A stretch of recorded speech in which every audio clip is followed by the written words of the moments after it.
frecuente se ha documentado en pacientes con queratocono es el gen SOD1.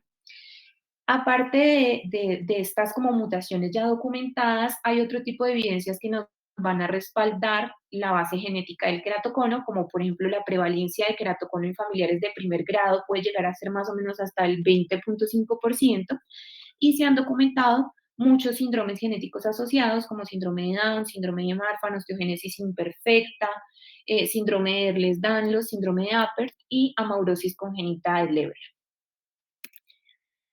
Como les mencionaba, se han documentado múltiples mutaciones genéticas asociadas al queratocono. El principal, como ya mencionábamos, el gen SOD1, que es el gen de la superóxido dismutasa, está ubicado en el cromosoma 21, pero no es el único. Se han documentado múltiples genes con mutaciones en esta patología, lo que nos apoya, digamos que este factor causal genético.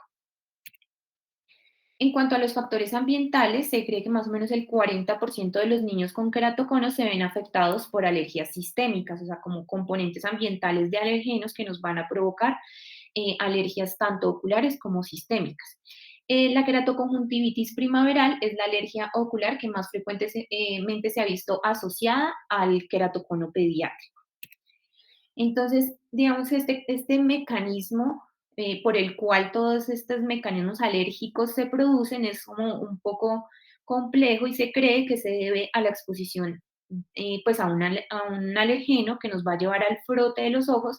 Con este frote va a haber un microtraumatismo resultante en el epitelio que nos va a inducir un aumento en los niveles de los mediadores inflamatorios, principalmente metaloproteinasas, interleuquinas, factor de necrosis tumoral alfa, que me lleva a un aumento de la interleuquina 1, que se traduce en una apoptosis de queratocitos y va a haber pérdida del volumen estromal y allí es cuando empezamos a ver ya manifestaciones de queratocono.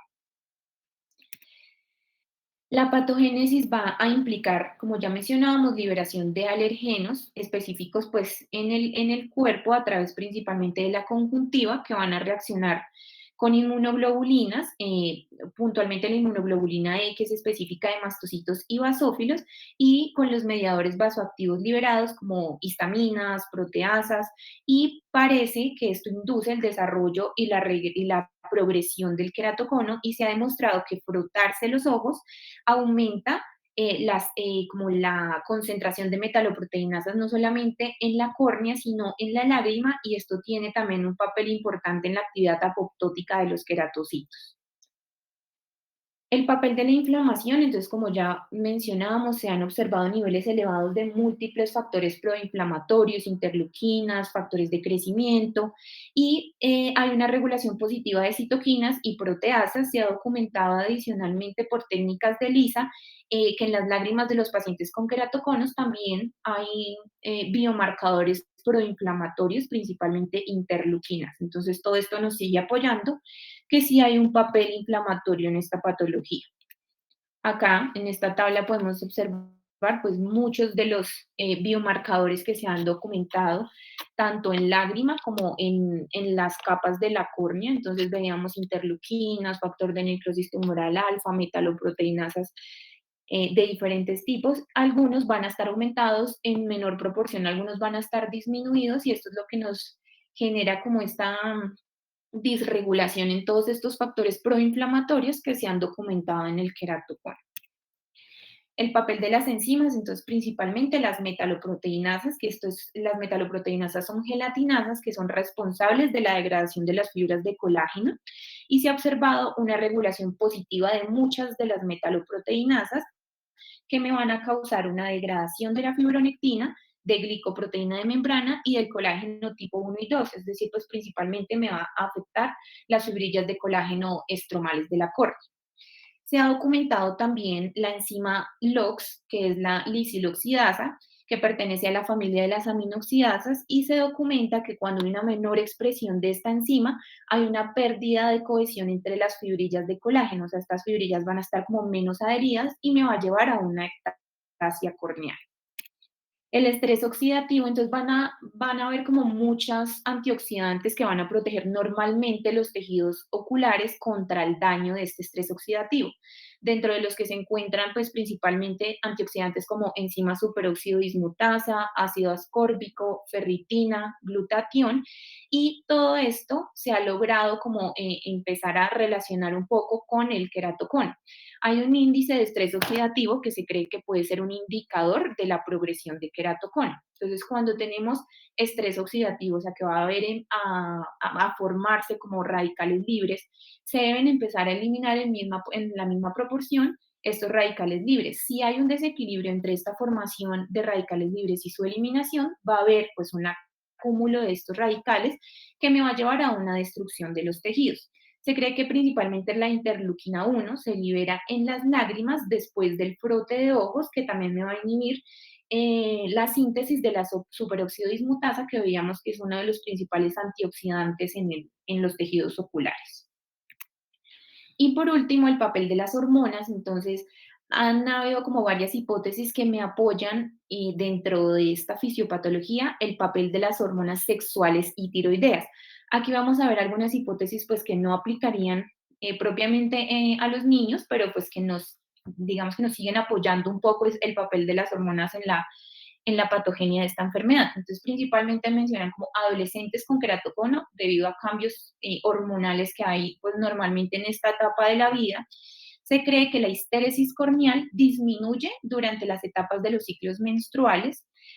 Sabemos que en la glándula lagrimal hay receptores para T4 y se ha documentado que hay niveles de T4 elevados en la lágrima en pacientes con queratocono. Las paquimetrías aumentan durante el periodo de ovulación, progresión de ectasias corneales en pacientes embarazadas, y se ha informado progresión del queratocono después de tratamiento de infertilidad. Como mencionaba, pues de pronto no muchas de estas aplican pues puntualmente en los niños, pero sí nos apoya esta hipótesis de que sí juegan un papel muy importante las hormonas en la patogenia del queratocono. En cuanto a las asociaciones oculares y sistémicas, entonces vamos a documentar múltiples asociaciones. Dentro de las oculares, pues vamos a documentar principalmente atopía, aniridia, esclera azul, cataratas, desprendimiento de retina. O sea, vamos a ver múltiples condiciones oculares asociadas y manifestaciones sistémicas, ya puntualmente como más síndromes, como ya habíamos mencionado algunos, como pues principalmente síndrome de Down, síndrome de Ehlers-Danlos, la maurosis congénita de Leber, síndrome de Marfan, osteogénesis imperfecta. O sea, se ha documentado la incidencia de queratocono en múltiples condiciones sistémicas también. Una de la que actualmente se habla como más es la maurosis congénita del Leber, porque ha mostrado una mayor asociación con queratocono comparado con otros síndromes genéticos, y se ha documentado pues que sí hay una asociación genética entre queratocono y amaurosis congénita de Leber, pero además estos pacientes presentan el signo oculodigital o el signo de Franceschetti, que es un signo patognomónico de esta amaurosis congénita de Leber, y este signo consiste o se describe como en presionar o espichar y frotar los ojos. Entonces también se cree que en estos niños con amaurosis congénita de Leber, pues al presentar este signo, además de las asociaciones genéticas que ya habíamos mencionado, se cree que esto me puede pues llevar al desarrollo de un queratocono, este signo oculodigital en estos niños. En cuanto a la histopatología, entonces se han documentado anomalías en cada capa de la córnea, como por ejemplo en el epitelio, un epitelio adelgazado que puede tener pérdida irregular de las células basales y presencia de células apoptóticas puntualmente sobre el cono. En la membrana de Bowman se han documentado rupturas en el estroma, se observa una orientación alterada de las fibras de colágeno y una pérdida de laminillas, como ya habíamos mencionado, como pérdida del volumen del estroma corneal. También se han documentado rupturas y pliegues en la membrana de Descemet, y el endotelio en la mayoría de los casos puede ser normal, pero también puede presentar como estructuras oscuras intracelulares, pleomorfismo y un alargamiento de las células. En estos pacientes también se puede observar una mayor visibilidad de las fibras nerviosas, y esto se debe al adelgazamiento de la córnea. La arquitectura de este plexo nervioso subbasal se altera con fragmentaciones y una densidad reducida.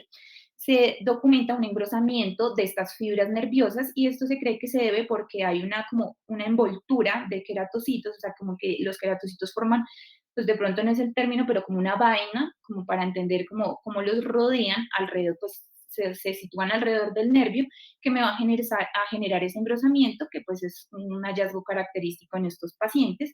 Y como ya veníamos mencionando, pues el papel importante de la apoptosis me va a generar una disminución en el número de los queratocitos. En cuanto a las preocupaciones clínicas, como ya mencionábamos, los pacientes pediátricos que tienen diagnóstico de queratocono pueden presentar los mismos signos y síntomas que observamos en los queratoconos en los adultos. Sin embargo, va a diferir principalmente en el momento de presentación, en la tasa de la progresión y en los protocolos de tratamiento. Entonces, en esta tabla podemos observar como los signos clínicos del queratocono, como signo de Munson, signo de Risuti, el adelgazamiento del estroma, las estrías de Vogt, el anillo de Fleischer. O sea, vamos a encontrar, digamos que todos estos signos que podemos documentar también en los adultos, que se manifiestan de igual manera en los niños, que de pronto sí lo vamos a encontrar, como mencionamos, de una manera mucho más avanzada, de pronto al momento del diagnóstico. Entonces, por ejemplo, acá observamos un cuadro de queratocono pediátrico, de pronto en la imagen A, pues como un signo de Munson, digamos, no tan avanzado. Observamos ya leucomas corneales y si somos detallistas en la imagen D, ya podemos observar un adelgazamiento de la córnea, o sea, esa ectasia como avanzada en estos pacientes que de pronto en esta imagen se observa mejor, que ya podemos observar esa ectasia corneal con adelgazamiento, pues principalmente por pérdida del volumen del estroma. En estos casos, como mencionamos en los niños, siempre es muy importante documentar los casos de conjuntivitis alérgicas que me pueden generar, como vemos en la imagen B, todas estas opacidades corneales, pues debido a la cronicidad de los cuadros. En esta imagen, pues sí vemos un signo de Munson mucho más marcado, ectasias corneales con adelgazamiento estromal, las estrías de Vogt, que recordemos son estas líneas o estas estrías estromales profundas que son debido como al estrés, hidrops corneal, que ya vamos a ver que en los niños es mucho más frecuente que se documenten estos cuadros de hidrops. Y la tasa de progresión de la ectasia tiende a ser mucho más agresivo en niños en comparación con los adultos, debido a que en los niños hay una mayor tasa de remodelación del colágeno corneal y por las alergias oculares principalmente asociadas en los niños. Como mencionábamos, hay un mayor riesgo de desarrollar hidrops por el frote continuo de los ojos, pues este es un factor que en los niños de pronto no va a ser tan fácil manejar como si puede de pronto serlo en los adultos, que puede uno concientizar un poco de la importancia de evitar el frote ocular, pues en los niños más pequeños sobre todo, pues va a ser muy complicado manejar este tema del frote, entonces tienen un alto riesgo de desarrollar un hidrops. Y el queratocono progresivo, recordemos que la definición es que haya un aumento de una o más dioptrías en la queratometría máxima durante un periodo de 12 meses. Es decir, si comparamos un pentacam, una topografía tomada un año atrás y ya tengo una progresión, un aumento de una dioptría o más en esa queratometría máxima, ya estamos hablando de un queratocono progresivo, que es muy frecuente en los niños, que esta tasa de progresión sea pues mucho más acelerada en comparación con los adultos. En cuanto a las imágenes topográficas, me dijeron que en los niños esto es un desafío porque la repetibilidad de las pruebas es deficiente, la cooperación y la capacidad de enfoque en los niños pues va a ser mucho más complicado y cuando logramos estas imágenes pero están descentradas y me van a generar como sombras, me va a afectar pues negativamente la captura de esta imagen y los niños que tienen muchos síntomas alérgicos, pues como en cuanto a superficie ocular, son malos candidatos para obtener estas imágenes topográficas confiables, sobre todo como en estos seguimientos seriados. Entonces, para hacer el diagnóstico y el seguimiento de estos pacientes por medio de imágenes topográficas, pues va a ser mucho más complejo en comparación con los adultos. Se recomienda el tamizaje en qué casos. Entonces, en aquellos niños que tengan una enfermedad ocular alérgica, niños que vivan en altitudes elevadas, o sea, que tengan una alta exposición a los rayos ultravioleta, en zonas geográficas con alta incidencia de keratocono como es la nuestra, niños con síndrome de Down, historia familiar de keratocono y aquellos niños escolares que tienen documentado una miopía y un astigmatismo miópico alto, lo ideal siempre es realizar en ellos un tamizaje para keratocono. ¿Con qué herramientas podemos realizar este tamizaje? Mencionan que como en el día a día es frecuente que a veces los niños sean enviados a una valoración por optometría, se realice una retinoscopía y allí puedan observar pues hallazgos como sombras en tijera o algo así como documentábamos ya.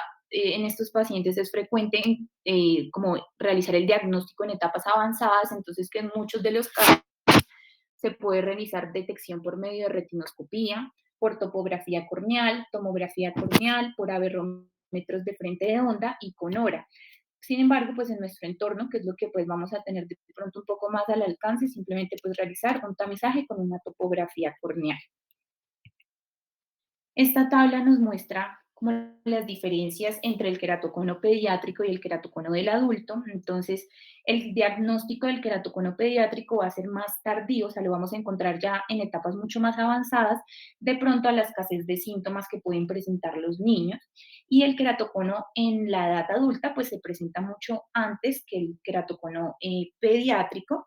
La progresión del queratocono pediátrico, pues es eh, mucho más severa, como ya mencionábamos, mientras que en los adultos la progresión puede ser mucho más lenta y se estabiliza usualmente ya después de la tercera década de la vida.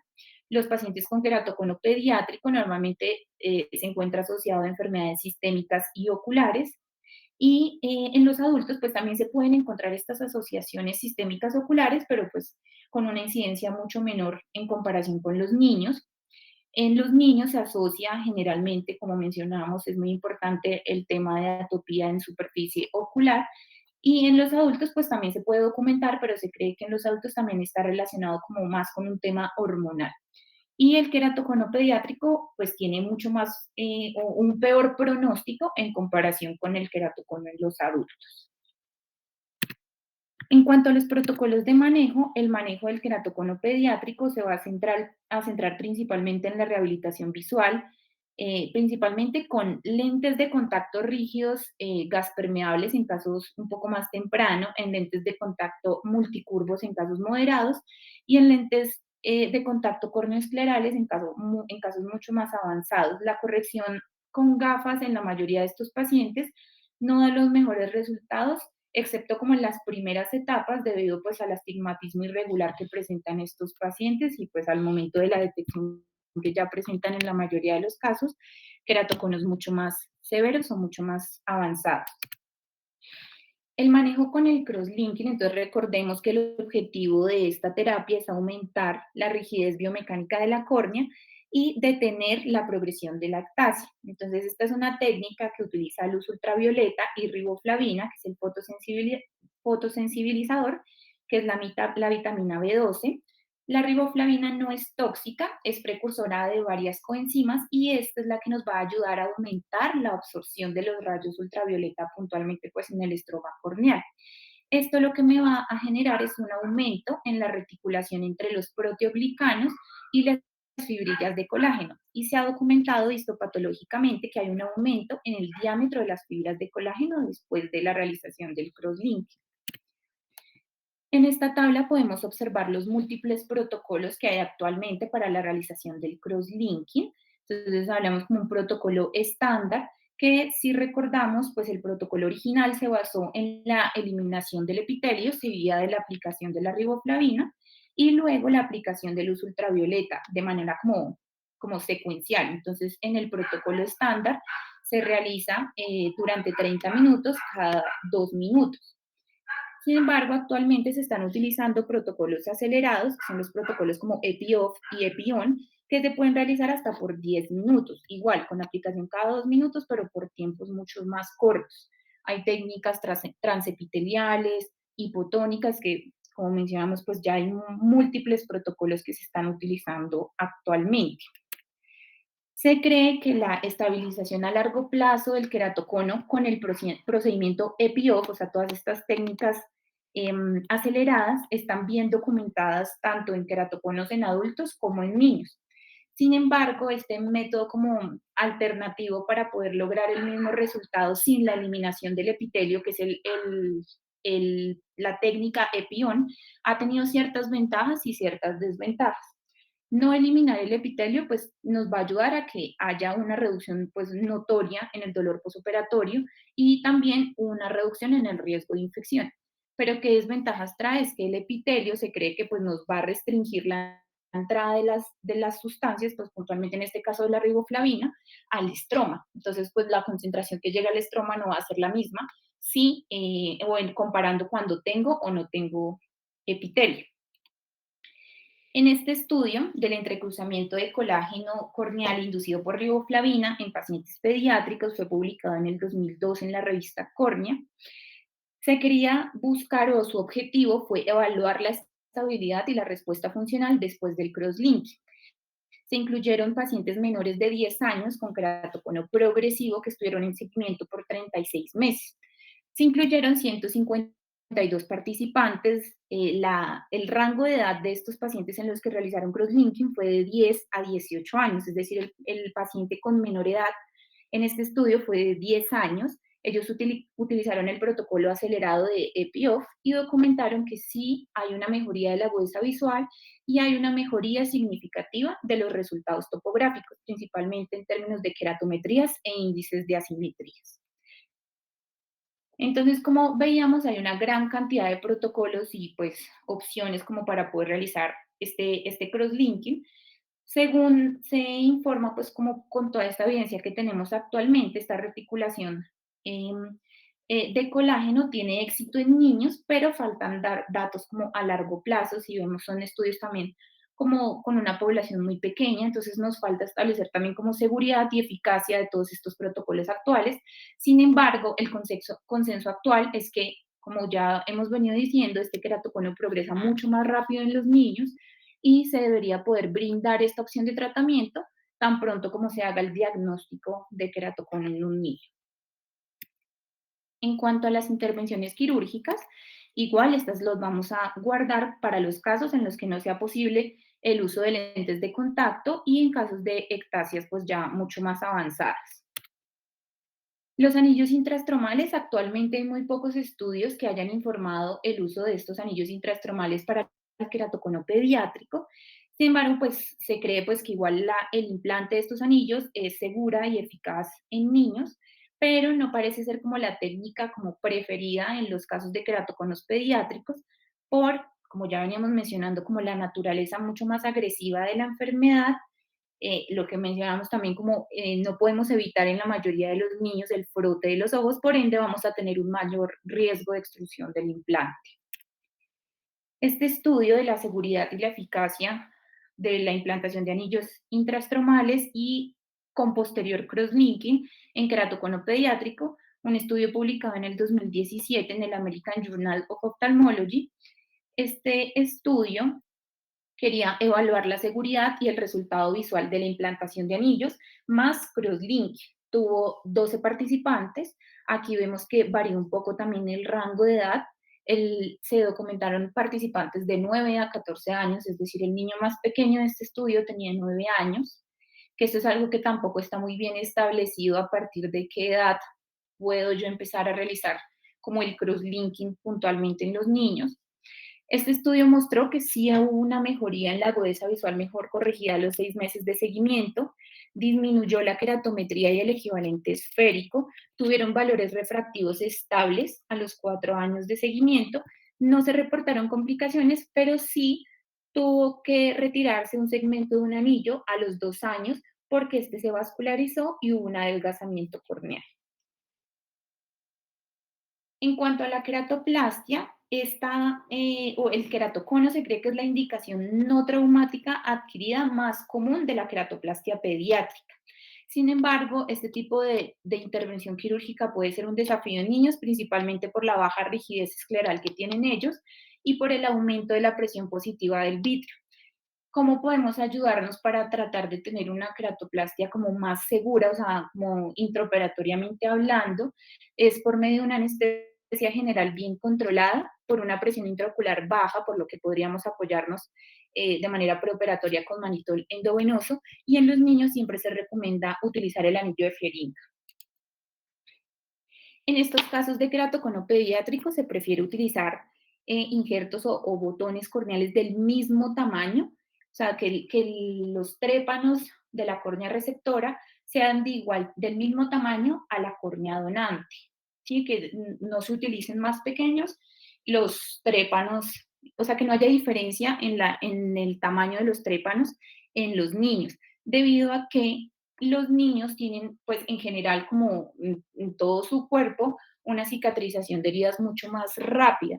Esto puede generar que haya que estas suturas se suelten o pierdan su tensión de manera mucho más temprana, y esto nos puede llevar a retirarlas o a tener que reemplazarlas, porque si pierden esta tensión de manera muy temprana, pues no la podemos retirar porque podemos correr el riesgo de tener una dehiscencia del botón y toca pasar a reemplazarla. Debido a este como riesgo de que las suturas se suelten de manera temprana, en los niños nunca se recomienda realizar una sutura continua del botón de queratoplastia, sino siempre realizar puntos simples. En esta imagen podemos observar, yo creo que mejor en la imagen A, cómo se empieza a generar pues como este aflojamiento en las suturas y que va a requerir, pues como mencionábamos, si se puede retirar, pues ya digamos que es el tiempo suficiente para poder retirarlas, se retiran, pero si no, vamos a tener que reemplazarlas, es decir, pasarlas nuevamente a quirófano, y pues esto va a representar, pues digamos que un desafío como en la realización de queratoplastias en niños.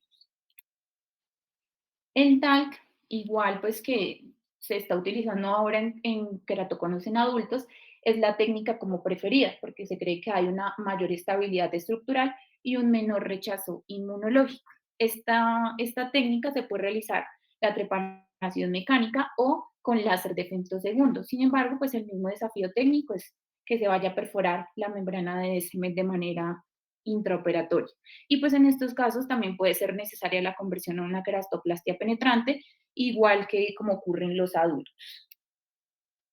En pacientes que tengan alergias documentadas, es muy importante que estas alergias, sobre todo pues de la superficie ocular, sean como tratadas antes de realizar estos procedimientos, porque volvemos a lo mismo, si continúa el frote de los ojos, también puede haber pues una pérdida de la tensión de estas suturas mucho más rápido. En esta imagen observamos unos pacientes con queratocono pediátrico. En la imagen A o de la izquierda, un paciente en posoperatorio de queratoplastia penetrante, y en la imagen B o en la imagen de la derecha, un paciente en posoperatorio de queratoplastia lamelar anterior. Como conclusiones, entonces, el queratocono pediátrico puede presentarse en una etapa pues mucho más avanzada al momento del diagnóstico, con una progresión mucho más rápida y con varias comorbilidades oculares asociadas. La intervención oportuna en los queratoconos pediátricos es muy importante, pues para detener la progresión se puede utilizar crosslinking, rehabilitación visual óptima, y el tratamiento de estas comorbilidades oculares asociadas principalmente en temas alérgicos, pues va a ser muy importante en estos niños. Y la toma de decisiones óptimas en cuanto a este protocolo de manejo requiere que pues conozcamos como todos estos desafíos que puede tener un poco diferente el manejo del queratocono pediátrico comparado con el queratocono del adulto, y siempre tener en cuenta como esta tasa de progresión pues mucho más rápida y estos casos mucho más severos de queratoconos en niños comparados con los adultos. Y listo. No sé si tengan alguna pregunta o comentario. Bueno, no, muy bien, María Paula. Me conecté aquí en el celular para poder hablar. No, muy bien, muy buena presentación. Me parece que trajiste como unos ejemplos de estudios como muy interesantes. Realmente no hay muchos estudios que nos digan qué debemos hacer en estos niños, pero sí es algo que se está viendo cada vez con más frecuencia. Desafortunadamente el queratocono, pues la incidencia y la prevalencia está aumentando y cada vez se ve a edades más tempranas. Yo realmente el niño más pequeño que he visto es de 7 años, pero como tú dices, hay reportes en la literatura desde 4 o 5 años. Eh, Yo creo que en el tratamiento lo más importante es hacer el cross-linking lo más rápido que se pueda. Yo creo que en los niños no hay que esperar a ver si progresa o no. Si uno tiene un niño pequeño que ya tiene signos de queratocono, me parece que lo más importante es intentar disminuir la progresión. Como tú mencionabas, la probabilidad que progrese la ectasia en estos pacientes es muy alta y entre más temprano se presente, mayor riesgo de complicaciones y mayor probabilidad de terminar en queratoplastia penetrante. Es muy raro un niño que empiece a presentar queratocono antes de los 12, 11 años y no termine en queratoplastia en algún momento de su vida. Es demasiado raro. Entonces, pues sí es importante detectarlos a tiempo, sospecharlos. Muchas veces, desafortunadamente, los tamizajes los hacen los optómetras y los optómetras a veces no logran sospechar este tipo de astigmatismos elevados con ciertos patrones irregulares o patrones oblicuos que pueden ya estar indicando que el niño podría tener un queratocono, ¿no? No es normal que este tipo de pacientes tengan ese tipo de patrones topográficos.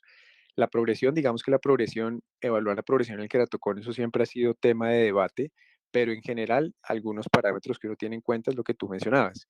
Una progresión de la KM de más de una dioptría en un año ya es un criterio de progresión. Una disminución en la paquimetría menor de 20 a 30 micras en un año también, un aumento en el equivalente esférico, ahí miramos más el equivalente esférico que el valor de la esfera o el cilindro como tal, de más de una dioptría en un año también. Entonces, digamos que son parámetros que le pueden ayudar a uno a sospechar que el paciente está progresando. Pero yo creo que ante la sospecha, así no cumple los parámetros a cabalidad, entre más joven sea el paciente, yo creo que es mejor la posibilidad de detener la progresión si uno hace el cross-linking de manera temprana. Protocolos en niños realmente, pues se utilizan los que se utilizan en adultos porque no hay muchos estudios que digan que hay que hacer diferente en niños. Hoy en día realmente pues se utiliza mucho el Avedro, que son protocolos acelerados, eh, y la tasa, sí, la tasa de complicaciones es muy, muy bajita. Entonces realmente es un procedimiento que es seguro. Obviamente pues uno nunca puede decir que tasa de complicaciones del 0%, pero que es bastante seguro y lo que uno más teme cuando hace un cross-linking es que haya algo de Hayes estromal. La incidencia de Hayes estromal con el Avedro, con los protocolos acelerados, es muy, muy bajita. De todas formas, en los niños yo creo que sí vale la pena poner la mitomicina durante un tiempo un poco más prolongado que en los adultos y pues poner también corticoide por lo menos por unas 3 4 semanas. No, pero el resto, pues no sé, me parece muy, muy bien la presentación. Queratoplastis en niños, eso siempre es un dolor de cabeza. Siempre son injertos de muy alto riesgo. Entre más joven sea el paciente, la probabilidad que falle el injerto es mayor y son cirugías que son difíciles de hacer por lo que mencionabas. La rigidez escleral es menor, entonces el anillo de Flering ayuda para eso. Eh, Suturar un tamaño de botón donante igual al receptor es más difícil, entonces también es una sutura más complicada y la tasa de complicaciones, de rechazos, de fallos de los injertos es mucho más alta. Además, recuerden que la mayoría de injertos, aunque hay injertos que yo he visto injertos de 30, 40 años, eh, la mayoría de injertos después de 15, 20 años ya empiezan a presentar disfunción endotelial y recuentos muy, muy bajitos. Creo que con María Paula la vez pasada vimos un injerto corneal que tenía un recuento como de 500 células, ¿no? Que ya tenía como 10 años y la córnea todavía está transparente, el endotelio todavía está funcionando, pero pues esa córnea en unos años ya muy seguramente va a estar descompensada. Entonces, estos niños, si uno le hace una queratoplastia a los 11, 12 años, pues realmente a los 30, 40 años es muy probable que ya esa queratoplastia no esté funcionando bien. Entonces son casos muy, muy complicados. Yo creo que sí es importante intentar detectarlos a tiempo, evitar el frote ocular, explicar la importancia de no frotarse los ojos. Recuerden que el tratamiento inicial de cualquier queratocono no es la cirugía, ¿no? El tratamiento inicial de cualquier queratocono es la corrección óptica, inicialmente con gafas, hay muchos queratoconos que corrigen con gafas, y después, si la visión no es la óptima, pues con lentes de contacto, pero utilizar lentes de contacto en un niño realmente no es fácil. Ya cuando pues la corrección con gafas o lentes de contacto no es adecuada, pues ahí sí uno ya pasa a las opciones quirúrgicas, pero queratocono no es sinónimo, esto más en adultos, queratocono no es sinónimo de anillos, ¿no? Que eso es algo como un error frecuente que uno ve inclusive en muchos colegas, que queratocono es sinónimo de anillos, no, eso no es así. Los anillos tienen su indicación y en algunos pacientes va a funcionar bastante bien, Y en cuanto, digamos que pues en este queratocono pediátrico no hay mucho consenso en cuanto a qué hacer, pero yo creo que sí, lo más importante es detener la progresión y los anillos yo creo que sí no están indicados en niños. Eso sí sería algo que yo no haría. En adultos sí, los estudios muestran que la mejor manera de corregir el queratocono es hacer los anillos y el crosslinking al tiempo, aunque pues eso también es muy debatible, ¿no? Y pues técnicamente a veces uno no lo puede hacer, más que técnicamente, logísticamente, porque o la EPS no autoriza ambas cosas al tiempo, o uno no tiene la posibilidad de hacerlo al tiempo porque no tiene los medios, los recursos. Pero bueno, no sé, son muchas cosas. Realmente es un tema muy interesante, es un tema bien controversial. El queratocono como tal es un tema bastante controversial, pero yo creo que cada día hay más información y más herramientas que nos ayudan a mejorar o a rehabilitar visualmente a estos pacientes. No, muy bien, muy chévere, me pareció muy chévere. La verdad, este tema, pues obviamente a mí me gusta mucho. No sé si tengan alguna pregunta, algún comentario.